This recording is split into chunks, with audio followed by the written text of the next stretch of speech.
आपके लिए ये गुलाब जामुन की रेसिपी लेके आई हूँ। ये गुलाब जामुन आज हम घर पे बनाएंगे और वो भी हम मिल्क पाउडर से बनाएंगे। ये मिल्क पाउडर के गुलाब जामुन बहुत ही अच्छे बनके तैयार होते हैं और अगर आप 3-4 बातें हैं जिसका अगर आप ध्यान रखो तो आपके मार्केट से भी अच्छे गुलाब जामुन बन करके तैयार होंगे। मैं आपको आज इस वीडियो में वो सारे टिप्स एंड ट्रिक्स बताऊंगी जिससे कि आप बिल्कुल मजेदार और सॉफ्ट गुलाब जामुन बना के तैयार कर सकते हैं। तो क्योंकि आज हम ये गुलाब जामुन मिल्क पाउडर से बनाएंगे तो हम सबसे पहले मिल्क पाउडर का मावा बनाएंगे। ध्यान रखें आप मिल्क पाउडर से डायरेक्ट गुलाब जामुन ना बनाएं क्योंकि कच्चे मिल्क पाउडर से गुलाब जामुन कभी भी अच्छे नहीं बनेंगे। तो इसीलिए पहले आप उस मिल्क पाउडर का मावा बना ले और फिर उसके बाद उसके गुलाब जामुन बनाएं।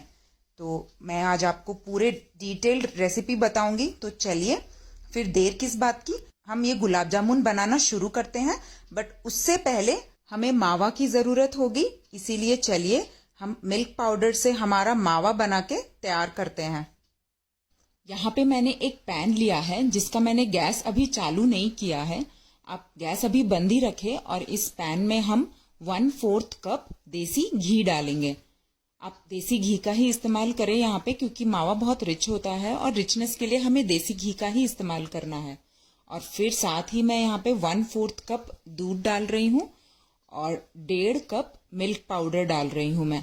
ये मावा हम मिल्क पाउडर से बनाएंगे तो इसीलिए यहाँ पे मैंने 1.5 कप मिल्क पाउडर, 1/4 कप दूध और 1/4 कप घी, इन तीनों चीजों को हम बिल्कुल अच्छी तरह से मिक्स कर देंगे। ये बिल्कुल एक थिक सा मिक्सचर जैसा बन जाना चाहिए, तब तक मिक्स करेंगे। तो जब हमारा ये बिल्कुल अच्छी तरह से मिक्स हो जाए फिर हम इसका गैस चालू करेंगे। तो जैसा कि आप देख सकते हैं हमारा मिक्सचर एक जैसा हो गया है। तो अब मैं इसका गैस ऑन कर रही हूँ और बिल्कुल धीमी आंच पे हम इसे 5 मिनट तक पकाएंगे और इसे लगातार चलाते रहेंगे। आप इसे बिल्कुल भी मत छोड़िएगा, नहीं तो ये मिल्क पाउडर हमारे पैन में नीचे जल जाएगा। आप इसे कंटिन्यू चलाते हुए 5 मिनट तक इसी तरह से भूनते रहिए। धीरे धीरे आप नोटिस करेंगे कि इसका जो घी है वो थोड़ा बाहर आएगा और आप मिक्स करते रहिए उस कढ़ाई में, आपका ये घी मावा के अंदर जाता जाएगा। और अगर आपको ये मिक्सचर थोड़ा बहुत ज्यादा टाइट लगता है तो आप इसमें थोड़ा सा दूध और डाल सकते हैं। बट अगर आप इसी तरह से चला सको तो मैं सजेस्ट करूंगी आप इसमें दूध और न डालें, इसे इसी तरह से चलाते रहिए। ट्रेडिशनली मावा दूध को घंटों तक उबालते हैं, उसके बाद जाके मावा बन के रेडी होता है। आजकल जब हम मिठाई बनाने जाते हैं तो हमारे पास इतना टाइम नहीं होता है, इसीलिए ये रेसिपी बहुत काम आती है जब आपको इंस्टेंट मावा की जरूरत होती है। और इसका टेस्ट भी बिल्कुल ट्रेडिशनल मावा के जैसा ही होता है। जैसा कि आप देख सकते हैं ये मावा का टेक्सचर बिल्कुल डिफरेंट हो गया है। मुझे इसे कुक करते हुए 5 मिनट हो गए हैं और अब मैं इसका गैस बंद कर दे रही हूँ और इसे कंटिन्यू चलाते हुए हम ठंडा कर लेंगे। जैसे जैसे ये ठंडा होता जाएगा वैसे वैसे ये सारा घी अब्जॉर्ब कर लेगा।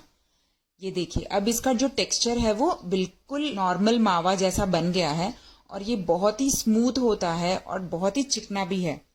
आप इसे हाथ में ऐसे लेके देखेंगे तो आपको पता चल जाएगा कि ये बहुत सॉफ्ट है मावा। तो बस अब हम इसे ऐसे ही छोड़ देंगे और चलिए हम हमारी चाशनी बनाने की तरफ चलते हैं। तो यहाँ पे मैंने एक कढ़ाई चढ़ाया है और इसमें मैं 1.5 कप चीनी और 1 कप पानी डाला है मैंने। अब ये दोनों को हम गैस पे चढ़ा देंगे और फिर इसे हम उबाल ले लेंगे। यहाँ पे मैं 2 इलायची डाल रही हूँ जिसको मैंने खोल दिया है और साथ ही कुछ केसर के धागे भी डाल दिए हैं मैंने। और फिर अब हम इसे पका लेंगे। हमें ज्यादा नहीं पकाना है, इसे कोई तार की चाशनी नहीं बनानी है, बस इतना ही पकाएं कि चीनी घुल जाए और इसमें 2-4 उबाल आ जाए। तो सबसे पहला टिप है ये आपका कि आपको जो चाशनी है वो बिल्कुल पतली बनानी है। इसमें हमें गाढ़ी चाशनी नहीं चाहिए क्योंकि चाशनी अगर पतली होगी तभी वो गुलाब जामुन के अंदर तक जा पाएगी। तो यहाँ पे मेरी चाशनी बिल्कुल तैयार हो गई है, मैंने गैस बंद कर दिया है और अब हम इसे ढक्कन करके साइड में रख देंगे। तो चलिए अब हमारा मावा भी ठंडा हो गया है तो अब हम मावे के गोले बना के तैयार करते हैं। तो यहाँ पे मैंने ये ठंडा हुआ मावा लिया है। अगर आप मावा घर पे नहीं बनाते हैं तो आप 200 ग्राम मावा का इस्तेमाल भी कर सकते हैं क्योंकि यहाँ पे ये इतने मिल्क पाउडर में मेरा 200 ग्राम मावा बनके तैयार हो गया है। और साथ ही मैं यहाँ पे 4 बड़े चम्मच मैदा डाल रही हूँ, आधा छोटा चम्मच बेकिंग पाउडर और 1 चुटकी इलायची पाउडर और साथ ही मैं यहाँ पे आधा छोटा चम्मच गुलाब जल डाल रही हूँ। ये ऑप्शनल है। गुलाब जल डालने से गुलाब जामुन के अंदर बहुत ही अच्छा एक फ्लेवर आता है, तो इसीलिए मैं प्रेफर करती हूँ गुलाब जल डालना। और अब हम इसे बिल्कुल अच्छी तरह से मसल लेंगे। यहाँ पे मैं 2 टेबलस्पून पानी डाल रही हूँ।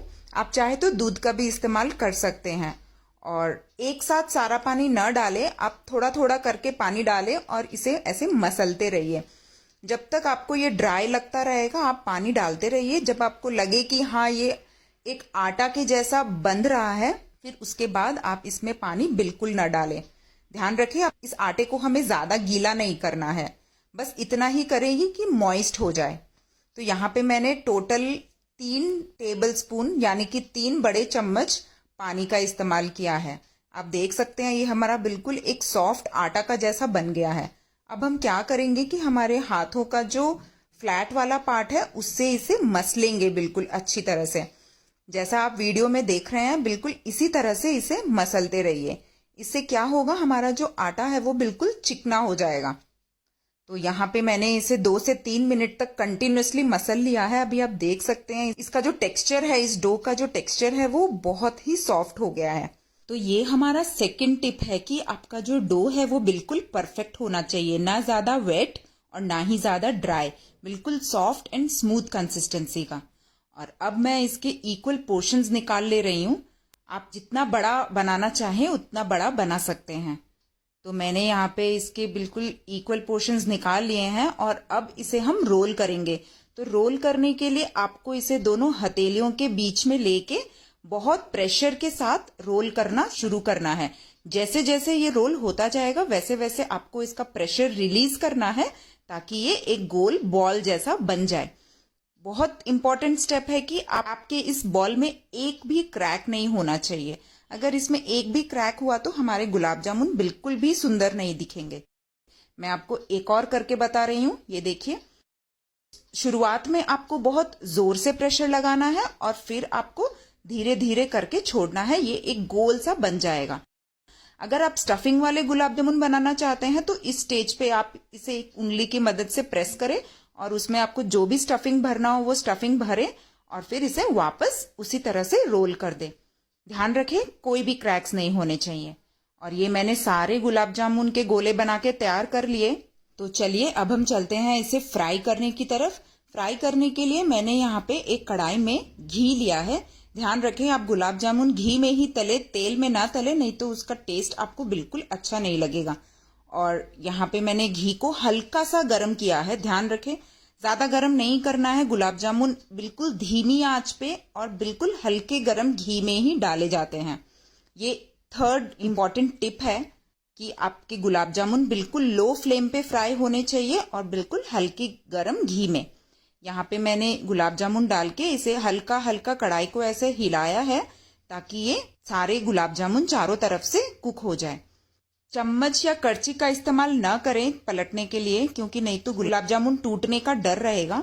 तो जितना हो सके आप कढ़ाई को ही हिला करके इसे फ्राई कीजिए।